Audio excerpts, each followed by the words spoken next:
তো hello guys, আমি প্রিয়ম, তোমরা দেখছো ইটস প্রিয়ম। আর এখন বাজে ঘড়িতে 12টা। আমার অকাল মরণ হচ্ছে, ভূতে পেয়েছে জানি না। রোজ রোজ 12টার সময় ব্লগ শুরু করে। আজকে ব্লগ করার ইচ্ছা ছিল না, কারণ আজ হচ্ছে অরণ্য ষষ্ঠী বা জামাই ষষ্ঠী। আমার দিদারা হচ্ছে বাঙাল, তাই তাদের ওই ষষ্ঠী ব্রতটা নেই, কিন্তু প্রত্যেক বছরে আমার বাবাকে, আমাকে, মাকে নেমন্তন্ন করে। আমরা যাই, ভালো মন্দ খেয়ে একটু ঘুরিয়ে এনে চলে আসি। কিন্তু এবছর সেটা হয়নি, কারণ আমার যে দিদা দাদু তারা একটু ছোটো মাসির বাড়িতে গেছে। ছোটো মাসির বর আর্মির চাকরি করে, সেই সূত্রে তারা এখন রয়েছে জলপাইগুড়িতে শিলিগুড়ি যাই হোক ওখানে রয়েছে। তাই দিদা দাদুরা সেখানে বেড়াতে গেছে জামাই ষষ্ঠী এতে, সেই জামাইকে খাওয়াচ্ছে। তা দিদা বললো যে আমরা বাড়ি আসি তারপরে হবে। তাই সেই সূত্রে এবারে যাওয়া হয়নি। তা কিছু করার, দুঃখের বিষয়, করার নেই কিছু। তাই আমার মা দুঃখ বোঝাতে আজকে বানাচ্ছে চিকেন। চলো আজকে সারাদিন সেই ব্লগটা শুরু করা যাক। আর আজকে হচ্ছে বুধবার, আগের দিন জয়মঙ্গলবার ছিল। সারাদিন খাটুনির পর 10টার সময় যে আমি ঘুমিয়েছি, ঘুম থেকে উঠেছি কটার সময় জানেন? 9টার সময়। তারপরে আবার স্নান করে পুজো দিলাম, পুজো দিয়ে তারপর বইনে বসছিলাম। মা তখন ডাকলো যে আয় তো একটু মশলাটা পিষে দে। চলুন দেখাই গিয়ে আমার মা কেমন করে রান্না করে আর কী কী মেনু হচ্ছে আজকে। চলুন। পাকা বন্ধ করছি। তো এখানে শাক ভাজা হচ্ছে, আর এখানে হচ্ছে মাংস, চিকেন। তো যতই হোক জামাই ষষ্ঠী, কিন্তু গরম তো হয়ে যাচ্ছে সেদ্ধ, তাইও মামার বাড়ি যেতে পারিনি। আর বাবার পা একটু মানে মুচকা টাইপের গেছে, সেই জন্যে বাবাও যেতে পারেনি। তো চলো বাবার দোকানে যাই, বাবুদের জন্য খাবার নিয়ে আসি। চলো, চলে এসছি, পেয়ে গেছি গ্যাস। চলো গপুদের খাবার নিয়ে। এখন এই বেলা 11:15 মতন, এখনই সূর্যি মামা যা রোদ দিচ্ছে তা বাদ দাও। এখন এই যে গোপালের জন্য নিয়ে নিয়েছি চকলেট, এখান থেকে হাফ গলে মরে গেছে। বাবুদের খাবার নিয়ে বাড়ি চলে এসেছি। লস্যি, বিস্কুট আর চকলেট। আমাদেরও কি জন্মসূচিতে নেমন্তন্ন করেনি, আমার গপু বাবুদেরও কেউ নেমন্তন্ন করেনি। সেই উপলক্ষে আমরা দুজনেই শোকা হতো, তাই আমাদের জন্যই খাবার নিয়ে এসেছি। একটু গরমে একেবারে শোকাহত হয়ে গেছি, দেখেছো ঘেমে কিনে অবস্থা। আর এই যে আমুলের লস্যি, বিস্কুট, ড্রাই মিল্কটা ফ্রিজে রেখে দিয়েছি। ওইখান থেকে ওইটুকুন আসতে গিয়ে বলে শেষ। এই কী বলবো, 10 পাও হাঁটতে হয় না, বলে শেষ। চলো, ঠিক আছে অবস্থা, সাদা সাদা কালা কালা হয়ে যাচ্ছে দিন দিন। চলো, এখন বাজে 12টা 7। আর এখন আমার বাবুদের খেতে দিয়ে দিচ্ছি। এই আমি হাই দেখো ব্লগ করছি। তো চলো, এই যে আমার পুজো বাবাদের খেতে দিয়ে দিয়েছি, ওরা খেয়ে দিই, তারপরে ওদের করে বসিয়ে রাখবো। আর 1 গ্লাস জল ফ্রিজে দিয়ে আসবো। ফ্রিজে তার আগে ঠান্ডা জল দিয়েছি ফ্রিজে। চলো খেয়ে নিক আমার পুতুলরা। ওই যে খেয়ে নেওয়া, হেভি গরম পড়ছে, আর ভালো লাগে না। আর ওইদিকে দেখবে আমার বই সুন্দরীগুলো উঠছে। মা বলে ভূতের বই পড়ে।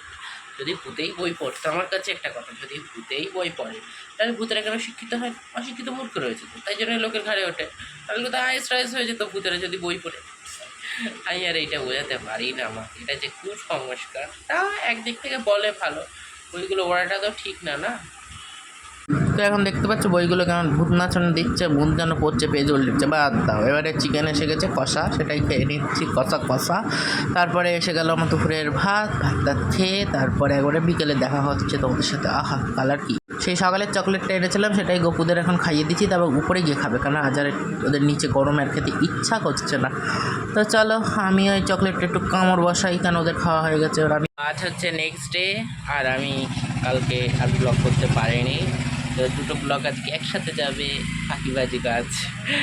চলুন, সকালে পড়া ছিল, পড়াটার এই যে বাবার দোকানে এসে আপাতত বসেছি। বাবা কাজে যাবে, আমার একটা ডেলিভারি আসার কথা আছে কালকে। মোল্ডেড ক্লে অর্ডার দিয়েছিলাম ফ্লিপকার্টে, সেটা আসবে আজকে, আপনাদের সাথে দেখাবো। তারপর একটা আর্টও করবো মোল্ডেড ক্লে দিয়ে, আমার ইচ্ছা আছে জগন্নাথও বানানোর। চলো শুরু করা যায়।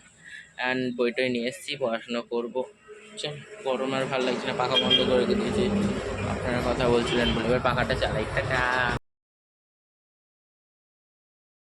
সো গাইস, আমার ডেলিভারি ফ্লিপকার্ট থেকে চলে এসেছে। আমার ফ্লিপকার্ট, দাঁড়ান আমি আনপ্যাকেজিং করে আপনাদের সাথে দেখাচ্ছি। So guys, this is my Flipkart order moulded clay ফেভিকলের মনে হেভি ভারী 110টা মতন সেট রয়েছে। তার মধ্যে হচ্ছে তোমার 300 টাকা নিত দোকানে কিনলে, আর দোকান থেকে কিনিনি বলে এখানে ফ্লিপকার্টে আমার 240-45 টাকা নিয়েছে। 240 টাকা শুধু হ্যান্ড টু হ্যান্ড ক্যাশ হয়েছে বলে, তাই আমি বড়লোকস না গাইস, তাই জন্যে এটিএম বা কোনো মানি অনলাইন পেমেন্ট করতে পারেনি। তো চলো কাটতে এক হাত দিয়ে কাটা যাচ্ছে না, তো এই ওট এই যে উঠে গেছে। টাটা। আফটারনুন, এখন বাজে তোমার বিকেল কটা বাজে, বিকেলও না 6টা, সন্ধ্যে 6টা। তো এখন থেকে আমার মিনি ব্লগ, এই বড় ব্লগ মিনি ব্লগ সবই একসাথে শুরু করছি। তো চলুন, ভগবানের জলটা তুলছি। আর আজকে আমার একটু ভূতে চেপেছে, ল্যাদ খাওয়া ভূতে। ল্যাদ খাওয়া ভূত জানেন? আপনাদের চাপে ল্যাদ খাওয়া ভূত বলছি, দাঁড়ান পরে, দাঁড়ান। ল্যাদ খাওয়া ভূত, ল্যাদ খাওয়া ভূত হলো এই যে, সেদিন আমার মা সকালবেলা পুজো করে দেয়, বৃহস্পতিবার বলো মঙ্গলবার বলো আমার পড়া থাকে বলে উনি পুজো করে দেয়। সেদিন আমি স্নান করি না। আমি ভাবেন তো রোজ আমি ভদ্র সব ব্লগ করি না, সেদিন আমি আর স্নান করি না। সকালবেলা স্মৃতি মতন পড়া ছিল, পড়ে টোরে তারপরে এসছি বাড়িতে, দেখি মা পুজো করে দিয়েছে। খেয়ে দিয়ে একটু ঘুমিয়ে পড়েছিলাম, ঘুম থেকে উঠে আবার ঘুমিয়ে পড়েছে। আরে খেয়ে ঘুমিয়ে পড়েছি, আবার ঘুমিয়েছি। ঘুম থেকে এখন একটু আগে উঠলাম, উঠে রেডি হয়ে এলাম। কাল থেকে আমাদের মর্নিং স্কুল স্টার্ট হয়ে যাচ্ছে। স্কুল সোমবার থেকে শুরু হয়ে গেছিলো, আমি যাইনি। তো এখন যাব কালকে, ভাবছি কাল অবশ্য পড়া আছে আমার 2টো, তাই ভাবছি কালকে যাব না, কিন্তু সোমবার থেকে ভাবছি মর্নিং স্কুল যাব। কটা থেকে জানেন? সকাল 7:30 টু 7:30 না 8:45 টু 10:10, 11:50, বুঝলেন? তো চলুন দেখা যাক কেমন হয় আমাদের পূর্বাশা। আমার যে স্কুল, তার মর্নিং স্কুল। চলুন, হাওয়া হচ্ছে, ভালোই লাগছে। এখন পুজোর কাজ করব, স্নান করব, অনেক কাজ, ঠাকুর ঘরে দেখাই। চলুন। তো গোপুদের ছাদের ওখানেই খেতে বসিয়ে দিয়েছি। এখন বাজে 9:15, আর এখন আমি কাজ করি। আমাদের এখানে একটা বাজারে গেছি এগরোল দিতে, এগরোল খাবো। খেয়ে তাহলে আজকের ব্লগটা এই পর্যন্ত। সবাই ভালো থাকবেন, সুস্থ থাকবেন, সাবধানে থাকবেন, নিজের শরীরের খেয়াল রাখবেন। আর জামাই ষষ্ঠী থেকে আজকের ব্লগটা কেমন লাগলো অবশ্যই কমেন্ট করে জানাবেন। অবশ্যই কমেন্ট করে। এই যে খাবো, পরে খাচ্ছি। টাটা, খুব ভালো থাকবেন।